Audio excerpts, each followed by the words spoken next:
Hi everybody, Marilyn here, and this is from Cotton and Chocolate, and we're here for Mystery Quilt Month 2. So I hope you had a lot of fun doing step 1, and I know the cutting because it's super fun. And, you know, we sucked you in with the first bit of sewing, and so now we're into the second bit of sewing, and have you guessed what it is yet? No, you haven't. But maybe you'll guess this time. Okay, so first we're going to get into the next step of what we're making. And if you saw the notes and hadn't cut yet, there was a note about if you use step tucker tools and the tucker trimmer to cut your squares at 4.5, not 4 1/4. So I'm first going to show you the information at those that cut at 4 1/4, and then we're going to do a second video for those of you that cut at 4.5. So hang on, those tucker trimmer people, and I'll show you what you do. So those of you that are following at 4 1/4, this is what you do. You're going to take those 4 1/4 inch squares, and those are with your light, your fabric 3 and your fabric 1s. Fabric 3s and 1s. Got it? You're going to put them right sides together. So the first thing you're going to do is put your ruler down, and you're going to cut from point to point. So just make sure you put it here. You're going to open your blade. You're going to cut here. And this is fabulous if you have one of those turning mats, which I actually do. I just don't have it down out here because I don't have room. Now make sure you keep it together just so that you can do a good cut. And then make sure that this kind of moved a little bit, but I'm going to keep it together. And then I'll put my ruler from point to point. Okay, and I'm going to make a cut. Okay, so now I have these together. Now I need to sew. And the easiest way is to not run these through with the point first. It's easier to run through your machine with a straight edge. So I'm going to just keep these in line with my straight edge, hold them together, and you can stick a point and pin them in them if that makes you more comfortable. Or, you know, if you're good, you can just, you know, hold them and run them through. So I've run these through my machine already.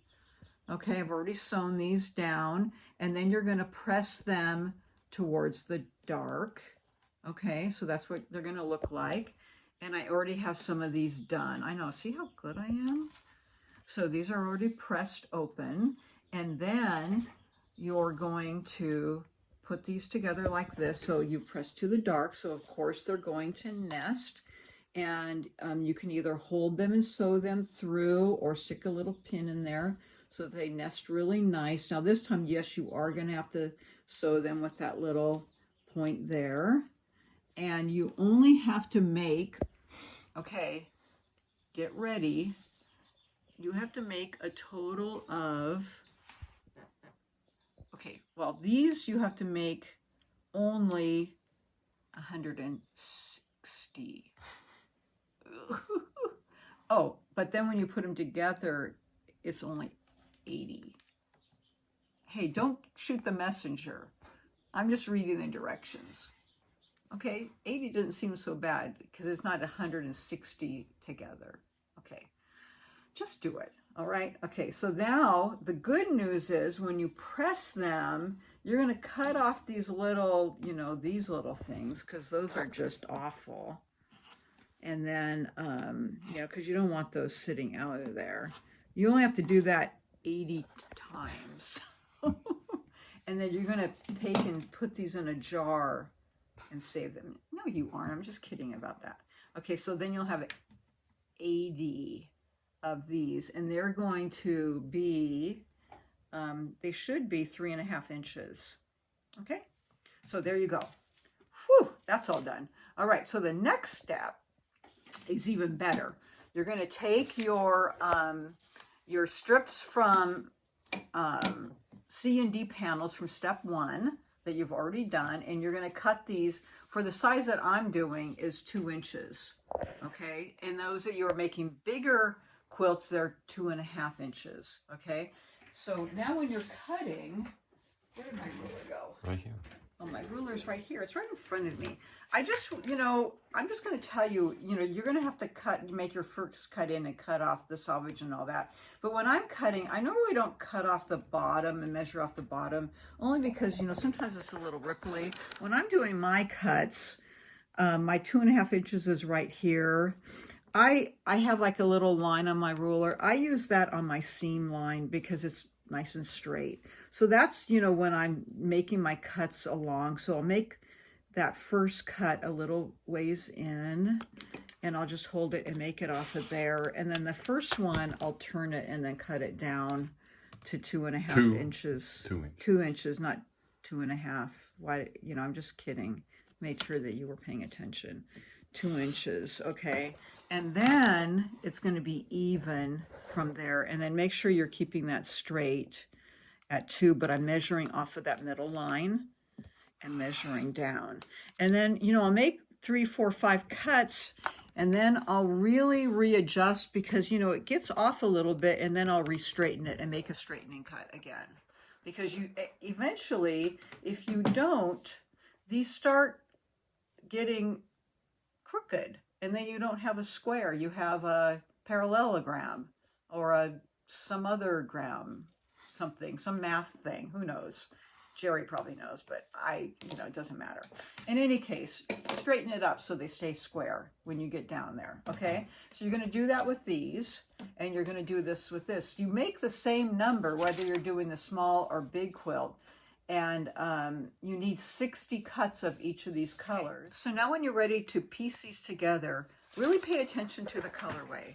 So I'm going to have my, my D to the right and my C to the left, with the dark one on the bottom and the light one on top, okay? And that way they're going to nest, but also you need to press in this direction. So you really need to pay attention to the direction that you have it pieced, and then you're going to be pressing to the D strip. You have to pay attention to your pressing on this one.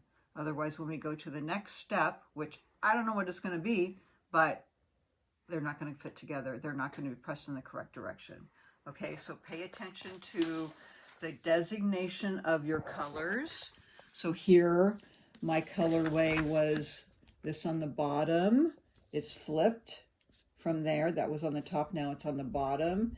And this one, the darker one, is here. So it does nest together. I can see that. And I'm going to be pressing that direction.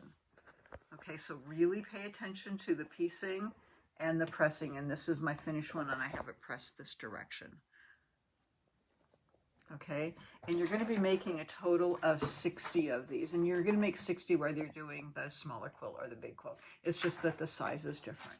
Okay, so now we're going to be going to the next step, which is step, well, I went one step further when I went on the piecing of the hourglass. So we already went that you needed 80 of those. So we're going to go to step 5, and we're going to be cross-cutting the A and B panels from step 1.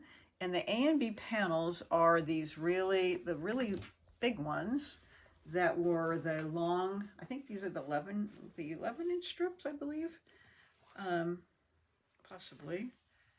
Yeah, these were the 11-inch strips with the small strip on it. So this was my panel A, and you're going to be cutting these 2-inch wide for the small quilt or 2.5 for the large quilt. And I've already cut the one, at least from one panel, and you're going to be cutting 20 sections. And so this is my strips from this panel. And then from my B panel here, you're going to also be cutting 20 sections, okay? And that's all you're doing with those, and you're just going to be setting them aside. All right, so I bet by now with all of this business, you're really getting a good idea, I think, of what the quilt is, right? No, you aren't. I don't know what it is. Okay. So that's step 2.